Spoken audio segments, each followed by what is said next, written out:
على رسوله الكريم أما بعد فأعوذ بالله من الشيطان الرجيم بسم الله الرحمن الرحيم يا أيها الذين آمنوا اتقوا الله وكونوا مع الصادقين وقال رسول الله صلى الله تعالى عليه وسلم من عير أخاه بذنب قد تاب منه لم يمت حتى يعمل أو كما قال عليه الصلاة والسلام صدق الله وصدق رسوله النبي الكريم ونحن على ذلك لمن الشاهدين والشاكرين والحمد لله رب العالمين۔ میرے معزز سامعین، میں نے آپ کے سامنے قرآن کریم کی ایک آیت مبارکہ تلاوت کی ہے اور احادیث کے بے شمار مجموعے میں سے ایک حدیث مبارکہ تلاوت کی ہے۔ دعا ہے کہ اللہ رب العزت صحیح بیان کرنے کی توفیق عطا فرمائے، مجھے اور آپ کو اس پر عمل کرنے کی توفیق عطا فرما دے۔ اس آیت مبارکہ کے اندر اللہ رب العزت ایمان والوں کو مخاطب کر رہے ہیں، اور اللہ رب العزت جہاں بھی ایمان والوں کو اہم بات، اہم مقصد کی طرف بلا رہے ہوتے ہیں تو وہاں پہلے اللہ رب العزت ایک لفظ لے کر آتے ہیں، وہ ہے اتقوا اللہ، کہ جہاں بھی کوئی اہم بات بتائی ہے وہاں کہا ہے کہ اللہ کا خوف رکھتے ہوئے یہ کام تم نے کرنا ہے۔ یہاں پر بھی اللہ رب العزت نے یہی کہا کہ تمہیں ایمان والوں اللہ کا خوف رکھتے ہوئے سچے لوگوں کا ساتھ دو۔ اور جو حدیث مبارکہ میں نے آپ کے سامنے تلاوت کی، اس میں نبی علیہ الصلوۃ والسلام نے کہا کہ تم مسلمانوں میں سے جو اللہ رب العزت کی ذات پر ایمان لاتے ہیں، ان لوگوں میں کوئی بھی اپنے دوسرے بھائی کو اس بات پر عار نہ دلائے کہ جو وہ پہلے کیا کرتا تھا۔ من عیر اخاہ بذنب قد تاب منہ، کہ اس عمل پر اس کو عار دلائے، اس کو طعنہ دے، اس کو زور دے، اس پر دباؤ ڈالے کہ آپ فلاں وقت یہ کیا کرتے تھے اور آپ اب ہمیں اس بات کی ترغیب دے رہے ہیں، تو نبی علیہ السلام نے فرمایا یہ شخص جو اس کو عار دلا رہا ہے یہ اس کو موت نہیں آئے گی یہاں تک کہ یہ بندہ خود اس عمل کو کرنے والا بن جائے۔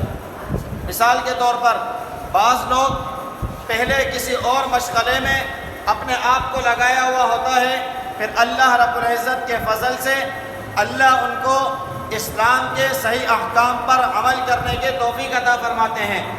اب وہ جب لوگوں کو دعوت دیں، لوگوں کو دین کی طرف بلائیں یا لوگوں کو صحیح بات کی طرف بلائیں، یا کوئی افسر اپنے ماتحتوں کو صحیح بات کی طرف بلائے تو وہ کہیں کہ بھائی آپ خود یہ کیا کرتے تھے اور آج ہمیں آپ روک رہے ہو، آج ہمیں آپ منع کر رہے ہو، اور طعنہ دیں اس کو کہ فلاں وقت آپ نے ایسا کیا تھا۔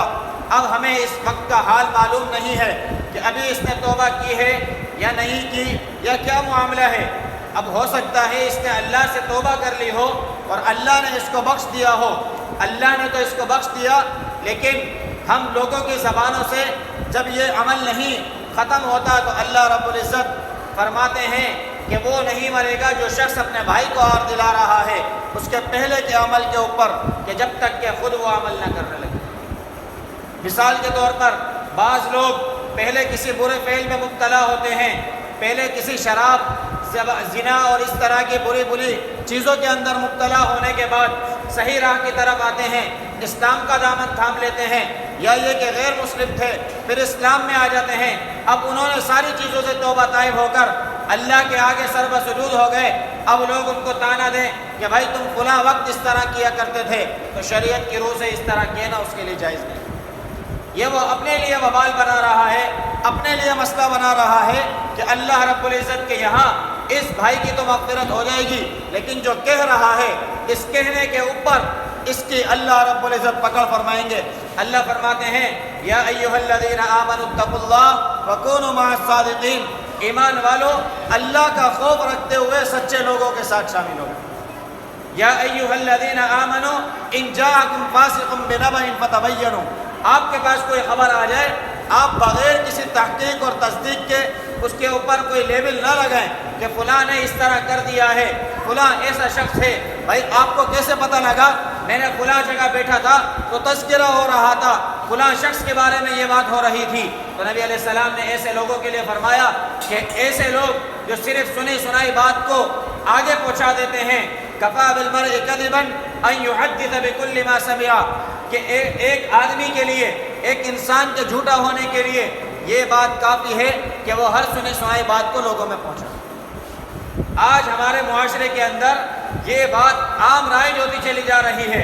سوشل میڈیا کا دور ہے، ہم تصدیقات نہیں کرتے، تحقیق نہیں کرتے، بس کیسے ہی کوئی پوسٹ آتی ہے، پڑھنے کے بعد اگر میرے مخالفین کی ہے تو میں آگے شیئر کرتا ہوں، کمنٹ بھی اس کے خلاف کر دیتا ہوں۔ اگر میرے کسی ہم مکتب کی ہوتی ہے، میرے ساتھی کی ہوتی ہے، میرے ہم خیال کی ہوتی ہے تو میں اس پر بغیر تحقیق کے، بغیر کسی بات کے اس کو بھی آگے شیئر کرتا ہوں، چاہے مجھے پتہ نہیں ہے کہ سامنے والے نے ایسا کیا ہے یا نہیں کیا۔ بس میں اپنے فیصلہ اس طریقے سے کر رہا ہوں کہ میرے من کو اگر بات اچھی لگی، میرے دل کو اگر بات اچھی لگی، میرے ذہن کو اگر بات اچھی لگی تو میں نے وہ پوسٹ آگے کر دی، میں نے اس کو آگے شیئر کرنا شروع کر دیا۔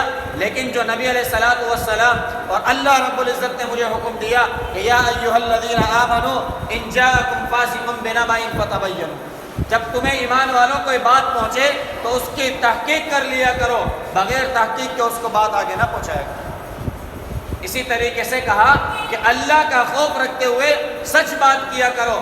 آج میں ڈرتا ہوں کہ سچ بات بولوں گا تو مجھ پر لعن طعن شروع ہو جائے گی۔ یہ سوشل میڈیا کے دور نے مجھے اور آپ کو ہر طریقے سے گھیرا ہوا ہے۔ اس کو انٹرنیٹ اسی لیے کہا جاتا ہے، یہ مختلف قسم کا جال ہے کہ طرح طرح سے مجھے اور آپ کو اس نے گھیرا ہے۔ ہم کچھ کہنا چاہتے ہیں لیکن نہیں کہہ پاتے کہ کس لیے، کہ اگر میں نے اس کے حق میں کمنٹ کیا یا اس کے مخالف کمنٹ کیا تو سامنے سے میرے اوپر ایک بارود برسنا شروع ہو جائے گا، ایک برسات میرے ہی حق میں آنے لگ جائے گی۔ تو مجھے بتائیں، اس ڈر اور خوف کی وجہ سے میں نے حق بات کو دبایا، سچ بات کو دبایا، کیا میں نے اپنی مانی یا میں نے اپنے رب کی مانی؟ یا ایھا الذین آمنوا اتقوا اللہ وکونوا مع الصادقین، ایمان والو اللہ کا خوف رکھتے ہوئے حق بات کہہ دو۔ جب اللہ کا خوف ہوگا تو اللہ اس دل سے دنیا کی تمام چیزوں کا خوف نکال دیں گے۔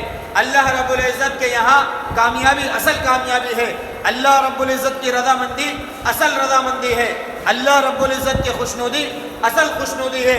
یہ دنیا والے خوش ہو نہ ہو، اللہ خوش ہونا چاہیے، یہ دنیا والے راضی ہو نہ ہو، اللہ راضی ہونا چاہیے، یہ دنیا والوں کی بات مانے نہ مانے، اللہ اور اللہ کے رسول کی بات ماننا میرے اور آپ کے اوپر لازم ہے۔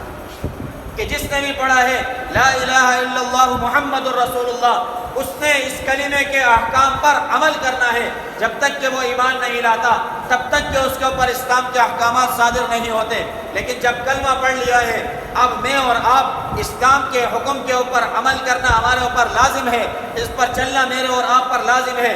اگر نہیں چلیں گے تو جو لوگ ایمان نہیں لائے ان کی پکڑ ایمان نہ لانے پر ہوگی، لیکن اگر میں اور آپ عمل نہیں کرتے تو ہر حکم کو چھوڑنے پر میرے اور آپ کی پکڑ ہوگی۔ اللہ نے کہا سچے لوگوں کا ساتھ دو، تو سچے لوگوں کے ساتھ اللہ کے خوف کے ساتھ کھڑے ہو جائیں کہ چاہے دنیا میرے اوپر آ جائے، چاہے دنیا میرے خلاف ہو جائے، میں نے حق بات کہنی ہے۔ اللہ نے جا بجا یہی بات فرمائی کہ چاہے اپنے نفس کے خلاف جانا پڑ جائے، اللہ کے خلاف نہ جانا۔ اپنے نفس کے خلاف جانا کیا ہے؟ اپنے نفس کو بات بری لگ رہی ہے لیکن اللہ نے یہ کہا ہے یہ کرنا ہے، چاہے میرے نفس پر ملامت۔ یہی جہاد بالنفس ہے کہ جہاد بالنفس یہی ہے کہ اپنے نفس کی خواہشات کے اوپر قدم رکھیں، اپنے نفس کی خواہشات کو دبا دیں، اپنے نفس کی خواہشات کے اوپر تلوار چلائیں۔ کس چیز کی تلوار چلائیں؟ اللہ کے حکم کے اوپر عمل کر کے اس کو پروا لیں۔ جب میں اور آپ اللہ کے حکم کو پورا کرنے والے بن جائیں گے، میں اپنے آپ سے اپنی اصلاح کی فکر کرنا شروع کر دوں گا، میں صحیح ہوں گا، مجھے دیکھ کر سامنے والا صحیح ہوگا۔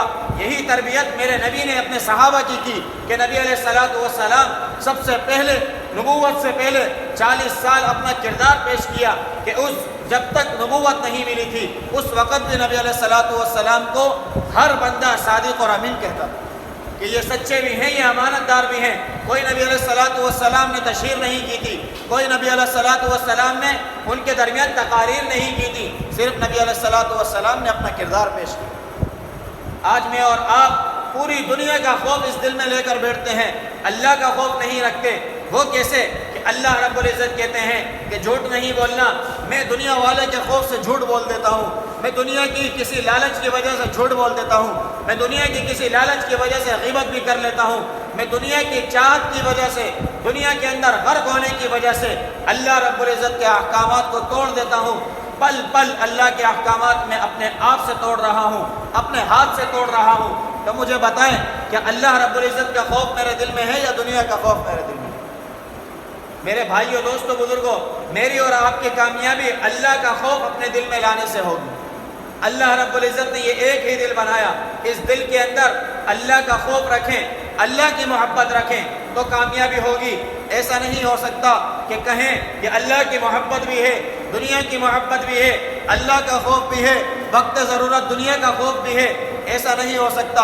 ہر معاملے میں اللہ کا خوف رکھتے ہوئے اپنے معاملات کو کریں گے، اللہ دنیا بھی دے دیں گے، اللہ دنیا بھی کامیاب بنا دیں گے، اور اللہ آخرت ویسے ہی ان لوگوں کے لیے بنائی ہے کہ جو لوگ اللہ کا خوف رکھتے ہیں۔ دعا ہے کہ اللہ رب العزت خود مجھے بھی اللہ رب العزت کا خوف عطا فرما دے، اور آپ تمام میں سے ایک کو بھی خوف عطا فرمائے۔ وآخر دعوانا ان الحمد للہ رب العالمین، الحمد للہ رب العالمین، والصلاة والسلام علی سیدنا اللہم انت السلام علیکم السلام علیکم۔ اللہ کریم ہمارے یہاں بیٹھنا اپنی بارگاہ عالیہ میں قبول فرما۔ اللہ کریم قرآن اور احادیث کو سنانا اپنی بارگاہ عالیہ میں قبول فرما۔ اللہ کریم حاضرین کے حاضری کو قبول فرما۔ اللہ کریم قبلہ اول بیت المقدس کی حفاظت فرما۔ اللہ کریم حرمین شریفین کی حفاظت فرما۔ اللہ کریم مسلمانوں کی مدد اور نصرت فرما۔ اللہ کریم ڈاکٹر عافیہ صدیقی کو رہائی عطا فرما۔ اللہ کریم مسلمان جہاں جہاں پریشان حال میں بیمار مصیبت زدہ ہیں، اللہ تمام کی بیماریوں کو، پریشانیوں کو، مصیبتوں کو، تکالیف کو دور فرما۔ کہ اللہ جتنے بے روزگار ہیں یا اللہ تمام کو حالات میں یہ روزگار عطا فرما۔ کہ اللہ جتنے پیارے ہمارے اس دنیا سے چلے گئے اللہ سب کی قابل بخشش فرما۔ اللہ کریم ملک پاکستان کی حفاظت فرما۔ اللہ کریم اس کی اسلامی نظریاتی جغرافیائی سرحدات کی حفاظت فرما۔ اللہ کریم اچھے حکمران ہمیں عطا فرما۔ اللہم رب ارحمہما کما ربیانی صغیرا ربنا آتنا فی الدنیا حسنۃ وفی الآخرۃ حسنۃ وقنا عذاب النار۔ صلی اللہ تعالی علی رسول خیر خلقہ